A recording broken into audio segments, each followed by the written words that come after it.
Hello students.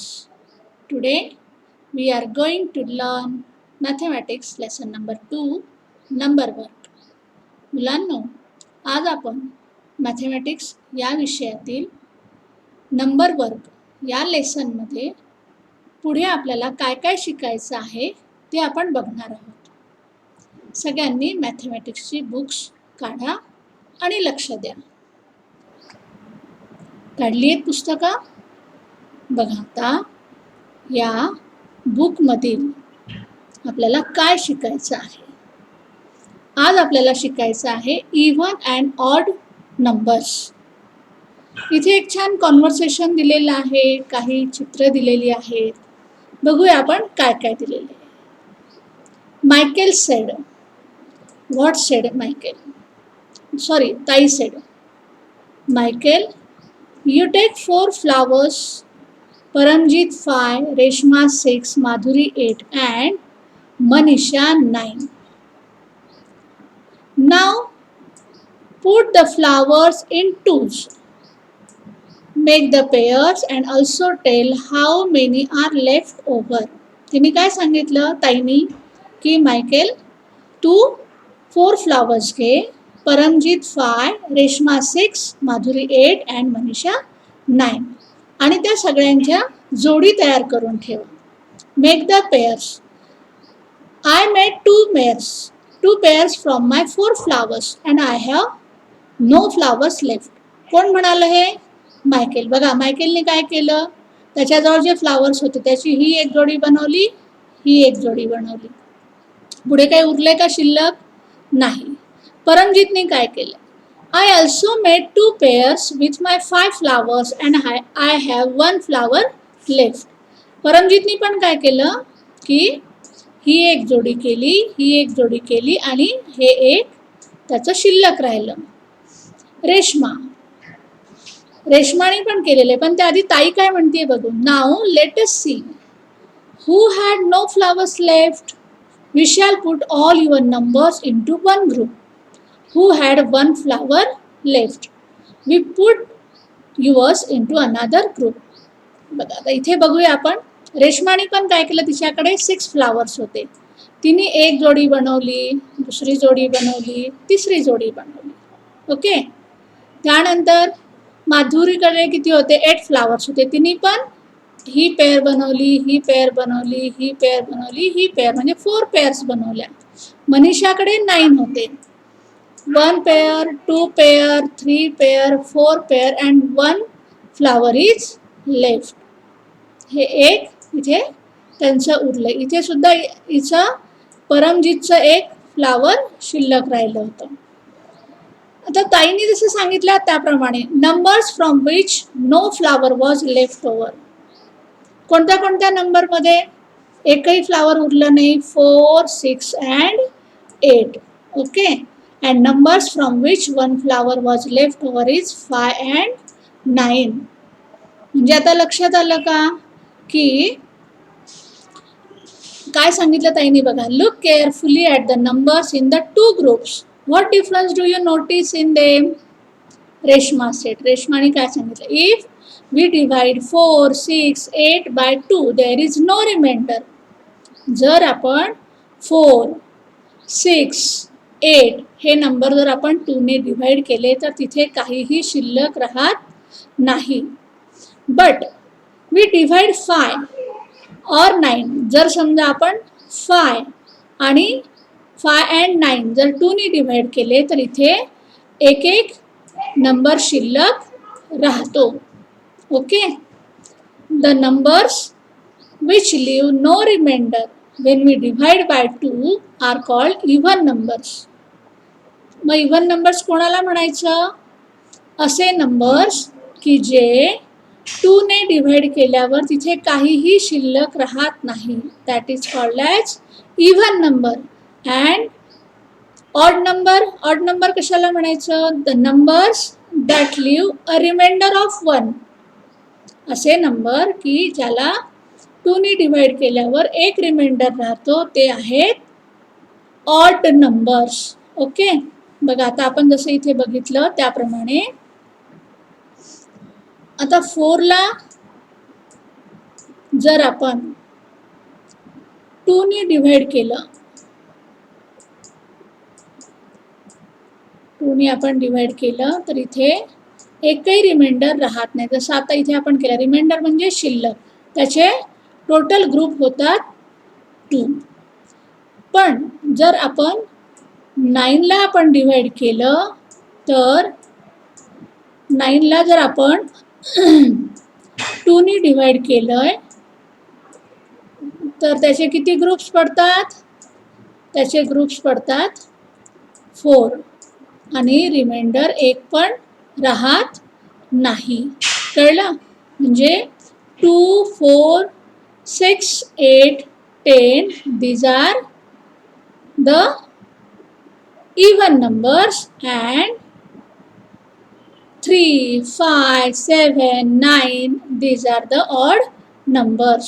तर इथे काय सांगितलंय तुम्हाला बघूया. Take as many objects means stones, beads as each of the following given numbers in turn. By putting the objects in twos, decide whether the number is even or odd. इथे तुम्हाला हे सगळे नंबर्स दिलेले आहेत. हे numbers even आहेत का odd आहेत ते तुम्ही लिहायचं आहे. आत्ताच आपण शिकलोय की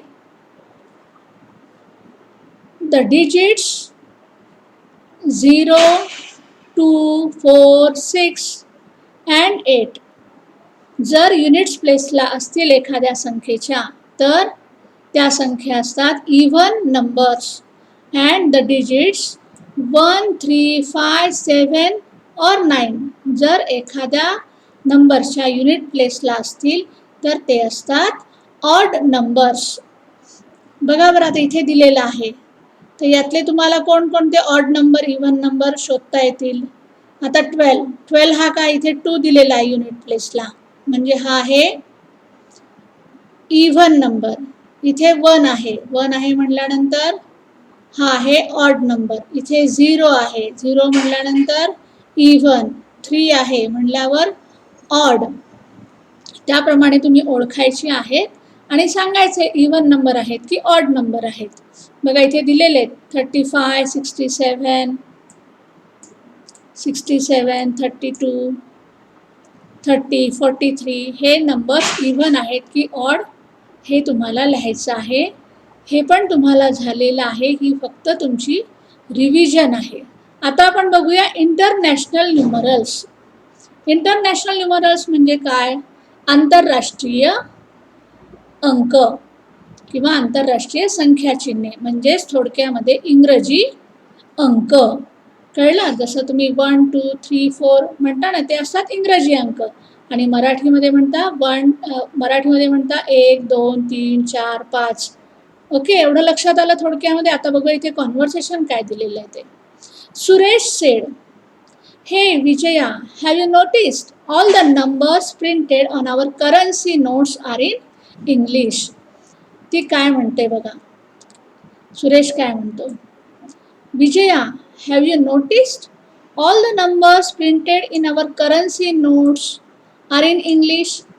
आपलं जे करन्सी नोट्स आहेत, म्हणजे आपले नोटा, नाणी जे आहेत त्यावर नंबर्स कसे आहेत ते तू बघितलंय का? म्हणजे ते इंग्लिशमध्ये आहेत. Vijaya said, yes that's true. हो, ते खरं आहे. What did you think they would be. तुला काय वाटतंय बघूया. Well, I thought in Maharashtra they would be in Marathi. त्याला असं वाटतंय की महाराष्ट्रामध्ये ते मराठीत असावेत.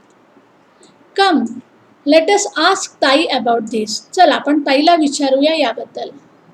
ताई, why are all the numbers printed on our currency notes in English and not in Marathi. तो विचारतो की ताई, आपल्या करन्सी नोटवर हे सगळे नंबर्स इंग्लिशमध्ये का बरं प्रिंट केलेले असतात, म्हणजे छापलेले असतात, मराठीत का नाही. Vijay said, and mostly all the numbers on our vehicles too. आणि आपले जे व्हेकल्स आहेत, व्हेकल्स म्हणजे वाहने, त्यावरची नंबरसुद्धा इंग्रजीतच असतात. मग असं का बरं? ताई said, very good, excellent, excellent observation. Now tell me, have any of you traveled outside in Maharashtra? ती विचारते की तुम्ही महाराष्ट्राच्या बाहेर कधी प्रवास केला आहे का? येस ताई, we have been in Karnataka. आम्ही कर्नाटकात गेलेलो आहोत. Could you read the names of shops on their sign boards? तुम्ही तिथे गेल्यानंतर त्यांच्या दुकानांवरचे जे बोर्ड लिहिलेले असतात ते तुम्ही वाचू शकता का? No, I couldn't, Vijaya said. Vijaya म्हणते नाही, मी नाही वाचू शकत.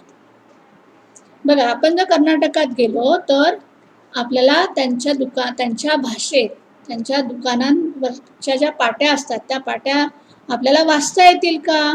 नाही वाचता येणार ना. That's because they write letters using a different script. Their numerals are also different from ours. म्हणजे त्यांचे अंकसुद्धा आपल्यापेक्षा वेगळे असतात. How do they write them? सुरेशने विचारले की ते कसं लिहितात? ताई said, in Marathi we write this. This is how they write at this type. म्हणजे तिने काय सांगितलंय की आपण जर आपल्या नोटवर जर आपण 1, 2, 3, 4 असं जर मराठीतून लिहिलं असेल आणि मग ते कसे लिहितील? ते त्यांच्या भाषेमध्ये लिहितील. ते इथे लिहून दाखवलेलं आहे. And if the numerals were like theirs we wouldn't be able to read them. जर समजा त्यांच्या भाषेतले असे अंक लिहिलेले असतील तर आपण ते वाचू शकणार नाही. सो ताई said, that's right. It means that the numbers on currency notes should be such that everyone in India can read them. म्हणून करन्सी नोटवर जे अंक दिलेले असतात ते आपल्या भारतातला कुणीही वाचू शकेल, समजू शकेल अशा पद्धतीने ते लिहिलेले असतात. And not only Indians but visitors from other countries should also be able to read them. फक्त इंडियन्सच वाचू शकतील असं नाही, तर आपल्या भारत देशाला भेट देणाऱ्या इतर देशातील पर्यटकांना सुद्धा ते वाचता आले पाहिजे, ओळखू आले पाहिजे. Yes, I agree, because if I had to go to another country I would like to be able to read the numbers on their notes. हो, मी या तुझ्या मताशी सहमत आहे. कारण मी सुद्धा जर दुसऱ्या देशात गेलो तर मला पण ते समजलं पाहिजे. Well said. That's why all the countries of the world have agreed that numbers that tell the values of currency notes on their serial number should all the printed in English. So also other numbers such as the serial numbers of train tickets or bus or airline tickets. बघा, म्हणजे इथे थोडक्यात असं सांगायचं की जसं currency नोट्सवर इंग्रजी अंक लिहिलेले असतात तसेच ट्रेनच्या तिकिटांवर, नंतर बसच्या तिकिटांवर, एअरलाईन्सच्या तिकिटावर सुद्धा इंग्रजीतून अंक लिहिलेले असतात. Vijaya said, now I understand that must be the reason why all over currency to bus and rickshaw numbers are written in English. म्हणजे ज्याप्रमाणे करन्सी नोट्सवर इंग्रजी अंक लिहिलेले असतात तसेच बसचे नंबर्स, रिक्षाचे नंबर्ससुद्धा इंग्रजी अंकातून लिहिलेले असतात. का बरं? का तर इंग्रजी ही आंतरराष्ट्रीय भाषा आहे, ती सगळ्यांना येते आणि समजते, म्हणून इंग्रजी भाषेतूनच अंक लिहिले जातात. When numbers are written using English numerals, everyone in the world can understand them. That is why these numerals are now called international numerals. You are already familiar with them. म्हणून काय झालेलं आहे की आपल्या या देशातील प्रत्येक व्यक्ती इंग्रजी भाषा समजू शकतो, म्हणून इंग्रजी भाषेतील अंकांना म्हटलेलं आहे इंटरनॅशनल न्यूमरल्स, आंतरराष्ट्रीय संख्या चिन्हे. ओके, आणि तुम्ही या इंग्रजी अंकांशी परिचित आहात. इथे दिलेलं आहे बघा, देवनागरी न्यूमरल्स, इंटरनॅशनल न्यूमरल्स.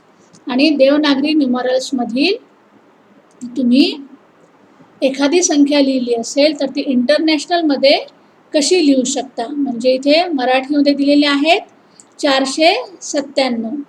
इंटरनॅशनलमध्ये कसं लिहिणार 497. या पद्धतीने तुम्ही बाकीचे वाचू शकता. आता तसंच ही 3 अंकी संख्या होती, तशी ही 4 अंकी आहे. नंतर ही पुढची 5 अंकी आहे, म्हणजे 5 डिजिट नंबर्स आहेत. तर हे तुम्ही सहज इंग्रजी भाषेतून म्हणजेच इंटरनॅशनल न्यूमरल्समध्ये तुम्ही लिहू शकता आणि इंग्रजीतून वर्डमध्ये सुद्धा लिहू शकता. तसेच इथे पेज नंबर 17वर हा एक्सरसाइज दिलेला आहे. Question 1. Read the numbers given below and write them in words. तुम्हाला हा पहिला प्रश्न कसा सोडवायचा आहे की त्या संख्या वर्ड्समध्ये लिहायच्या आहेत. पुढचा प्रश्न आहे, When have you seen international numerals being used? International numerals कुठे कुठे यूज केलेले असतात हे तुम्ही बघितलंय का? आताच मी तुम्हाला शिकवलंय की कुठे कुठे असतात लिहिलेले. तरीही त्यापेक्षा जास्त ठिकाणी इंटरनॅशनल न्यूमरल्स लिहिलेले असतात. उदाहरणार्थ, तुमच्या सगळ्यांच्या घरी घड्याळ आहे, हो की नाही? घड्याळामधले जर तुम्ही अंक बघितले तर ते इंग्रजी अंक असतात. त्याच पद्धतीने बघा तुम्ही आणखीन तुम्हाला कुठे कुठे इंग्रजी अंक लिहिलेले दिसतात ते. आणखीन तिसरं काय सांगितलेलं आहे, find prices of things written in Devanagari numerals and write them. तुम्ही जर कुठे दुकानात गेलेले असाल तर तिथे कोणती वस्तू खरेदी केली असेल किंवा तुम्ही काही कपडे खरेदी केलेले असतील तर त्याचा प्राइस टॅगवर तुम्हाला इंग्रजी अंकातून तिथे किंमत लिहिलेली दिसते. किंवा जर तुम्ही कुठलं पॅक खरेदी केलं असेल तर त्या पॅकवर सुद्धा इंग्रजीतूनच त्याची किंमत लिहिलेली असते. तर हे असं तुम्ही जरूर बघा आणि कुठे कुठे तुम्हाला इंग्रजी अंक दिसतात ते तुम्ही लिहून काढायचं आहे. ओके मुलांनो, आज आपण काय शिकलोय? आज आपण शिकलोय even and odd numbers. Even numbers कशाला म्हणायचं? जर एखादा नंबर आपण 2 ने डिव्हाइड केला आणि बाकी 0 राहिली, म्हणजे काहीही बाकी नाही राहिली, सगळ्या त्याच्या 2-2च्या जोड्या झाल्या, तर तो असतो इव्हन नंबर. आणि ऑड नंबर म्हणजे कोणता नंबर? असा नंबर की त्या नंबरला जर 2 ने डिव्हाइड केलं किंवा त्याच्या 2-2च्या जोड्या आपण पाडल्या तर एक शिल्लक राहत असेल किंवा द रिमाइंडर इज 1, तर दॅट इज ऑड नंबर. आणि आणखीन काय शिकलो आपण? Devanagari numerals and international numerals. Devanagari numerals म्हणजे मराठी अंक आणि इंटरनॅशनल न्यूमरल्स म्हणजे आंतरराष्ट्रीय संख्याचिन्ह, म्हणजे थोडक्यात तुम्हाला समजण्यासाठी इंग्रजी अंक. हे आपण शिकलेलो आहोत आणि ह्या इंग्रजी अंकांशी तुम्ही फॅमिलियर आहात. तर आज तुम्ही इव्हन अँड ऑड नंबरचा एक्सरसाइज आणि इंटरनॅशनल न्यूमरल्सचा एक्सरसाइज तुमच्या वहीमध्ये सोडवायचा आहे. Okay, bye bye.